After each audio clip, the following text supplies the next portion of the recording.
Welcome to the Culture Compute Podcast, Episode 8. I am your host, Sai Gattupalli, broadcasting from the Advanced Learning Technologies Lab at UMass Amherst.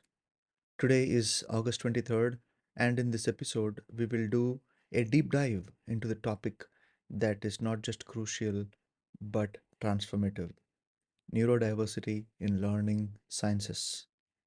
Today, we are challenging some deep seated assumptions about learning difficulties and neurodevelopmental disorders. We will explore how these conditions are reshaping our educational approaches and the technologies we develop to support learning. As always, the goal of this podcast is to make cutting edge research at the intersection of culture, technology, and education accessible to all. Today's episode is foundational, covering the basics of learning disabilities and their impacts on education and how we can create more inclusive learning environments.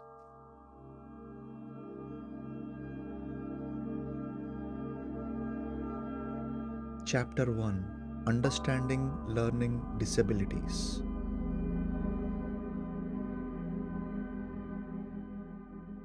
Let's start by defining what we mean by learning disabilities.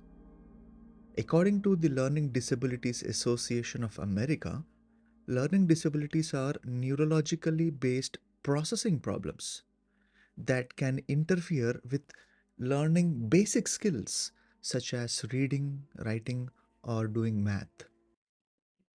They can also impact higher level skills such as organization, time planning, abstract reasoning, and attention. It is crucial to understand that learning disabilities are not just a result of some low intelligence or lack of motivation. In fact, many individuals with learning disabilities have average or let us now look at some of the common types of learning disabilities so we can understand the bigger learning disabilities spectrum. Dyslexia. Dyslexia is perhaps the most well-known learning disability. It primarily affects reading and language-based processing skills. People with dyslexia may have difficulty with reading comprehension, spellings, or writing, or sometimes even speech. Dyscalculia. This learning disability affects a person's ability to understand numbers and learn math facts. Individuals with dyscalculia may struggle with basic arithmetic, time telling, and understanding quantity. Dysgraphia. This learning disability affects a person's handwriting ability and fine motor skills. It can make writing physically difficult and impact spelling and the ability to compose written text. Auditory processing disorder. This learning disability is not a problem with hearing, but rather with how the brain processes auditory information being received. It can make it difficult to recognize and interpret sounds, especially the sounds that compose speech. Another learning disability is visual processing disorder. The visual processing disorder affects how the brain processes visual information. It can cause problems with reading, writing, and math, as well as skills like following directions and understanding charts and graphs. ADHD, Attention Deficit Hyperactivity Disorder. While not traditionally categorized as a learning disability, ADHD often co occurs with learning disabilities and can significantly impact learning. ADHD affects attention, impulse control, and sometimes hyperactivity. These are only some of the learning disabilities I'm covering in this podcast. However, I want to actually cover the impact of these learning disabilities on learning and teaching. For students, learning disabilities can create significant challenges in traditional classroom settings. They might struggle to keep up with their peers, leading to frustration and low self esteem. It is not uncommon for students with undiagnosed learning disabilities to be always labeled as lazy or unmotivated, which I think can further damage their self confidence and attitudes towards learning. For teachers, having students with learning disabilities in the classroom requires adaptability and a diverse set of teaching strategies. It challenges the one size fits all approach to education and necessitates more personalized, student centered methods of teaching. A 2023 study by Johnson et al., published in the Journal of Learning Disabilities, found that teachers who received specific training in learning disabilities were better equipped to support their students and saw improved academic outcomes. This underscores the importance of teacher education and professional development in this area.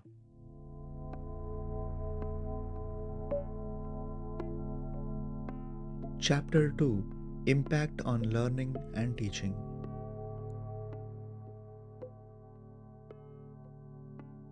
Now that we looked at some common learning disabilities and their impact on teaching and learning, how can we create more inclusive learning environments that support students with learning disabilities?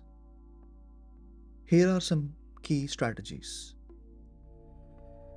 Early identification and intervention research consistently shows that early identification of learning disabilities leads to better outcomes. A 2024 meta analysis by Chen and colleagues in the Review of Educational Research found that students who received early intervention for dyslexia showed significantly better reading skills by third grade compared to those who did not receive early support. Another approach is multisensory teaching approach, which uses visual, auditory, and kinesthetic tactile pathways. The multisensory teaching technique uses technology as an interface that provides tactile and vibration feedback on the device. And they use this to enhance memory and learning. For example, a teacher might use sand trace for students to trace letters while saying their sound out loud. Assistive learning technologies tools such as text to speech software, graphic organizers, and spell checkers can be a game changer for students with learning disabilities. A 2024 study by Patel et al. In Computers and Education found that students with dyslexia who used some software that is text to speech showed improved reading comprehension and increased engagement with course material. Another way to address this is through Universal Design for Learning, UDL. UDL is a framework aiming to design learning experiences that work for all students, regardless of their learning style or ability. The Universal Design for Learning framework emphasizes providing multiple means of engagement, representation, and action or expression. Next is strengths based approach. So instead of focusing solely on deficits, a strengths based approach identifies and builds upon a student's strengths. This can boost confidence and motivation by a lot. Collaborative learning and peer assisted learning strategies can also be particularly beneficial. A 2023 study by Rodriguez and Smith in the Journal of Special Education found that collaborative learning activities improved both academic performance and social integration for students with learning disabilities. Isn't that nice? Chapter 4: The Role of Technology. As someone whose research always focuses on education technology, I'm particularly interested in how technology can support students with learning disabilities. Adaptive learning systems, which are advanced learning technologies which use AI to personalize instruction based on a student's performance, actually show great promise. A 2024 study by Liu et al. In the Journal of Educational Technology and Society found that an adaptive math program significantly improved performance for students with dyscalculia. Virtual reality and augmented reality technologies are also opening up new possibilities ever imagined before.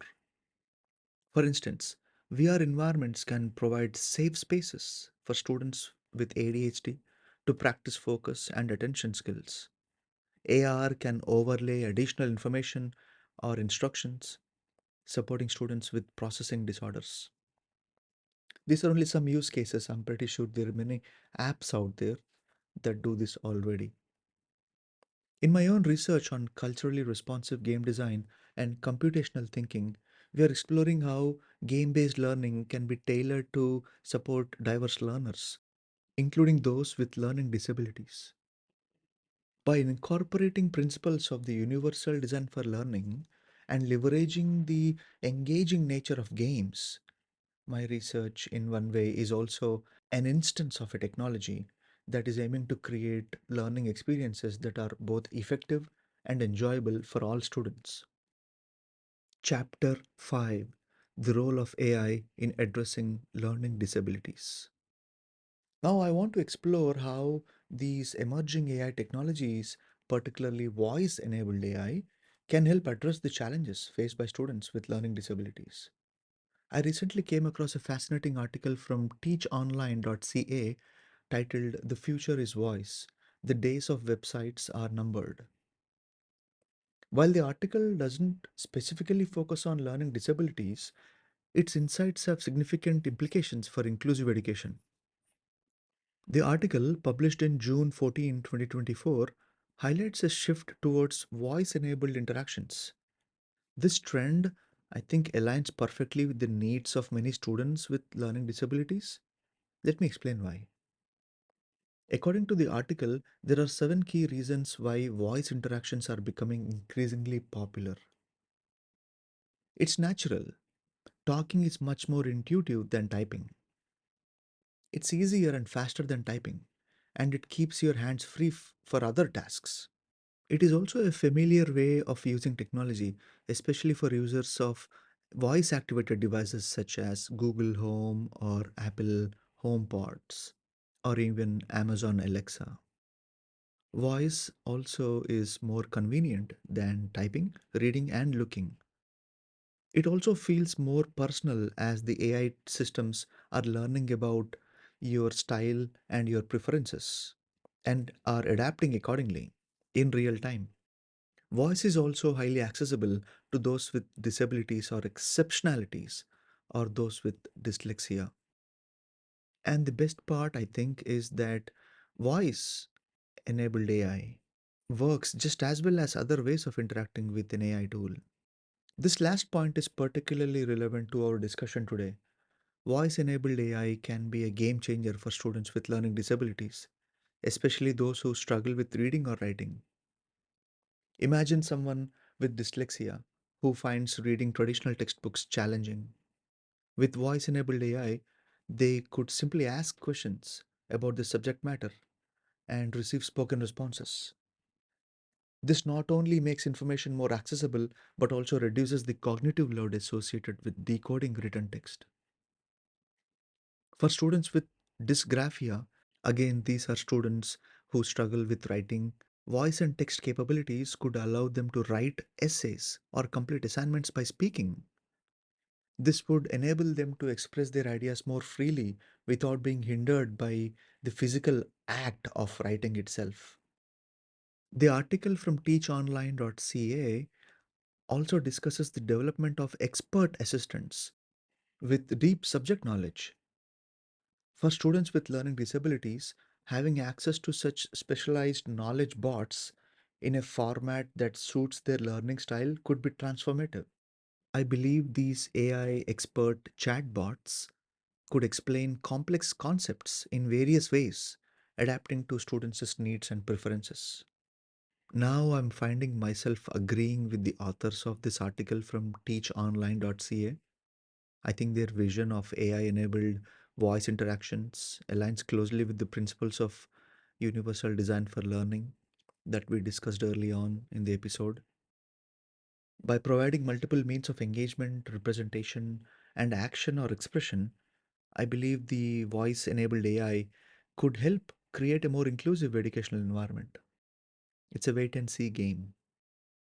I think, however, it is also important to note that while these technologies offer exciting possibilities, they are not the panacea. We must ensure that the implementation of AI in education is done thoroughly and thoughtfully with consideration for privacy, security, and ethical concerns. The article mentions that these issues are being addressed by AI developers and through legislation, and that every educational institution needs to have its own protocols and appropriate use policies.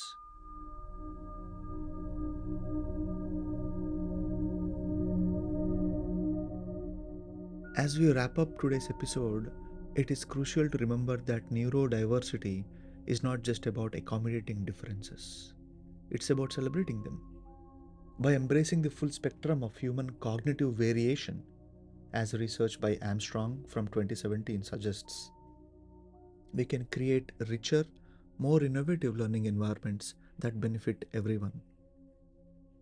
The future of learning sciences does not lie in making everyone think and learn the same way. Instead, it is about building flexible, adaptive systems that can cater to the beautiful diversity of human minds. As researchers, educators, and technologists, our mission is to design learning environments and technologies that are as diverse and adaptable as the learners they serve. By doing so, we are not just supporting those with diagnosed learning disabilities, we are also unlocking the full potential of every learner.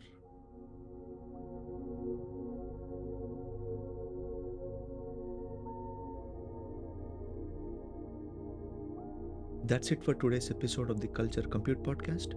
The music you have heard is composed by Liborio Conti. If you have any thoughts on neurodiversity in learning sciences or ideas for future episodes, feel free to reach out. My email is in the show notes. Until next time, keep computing culture in learning.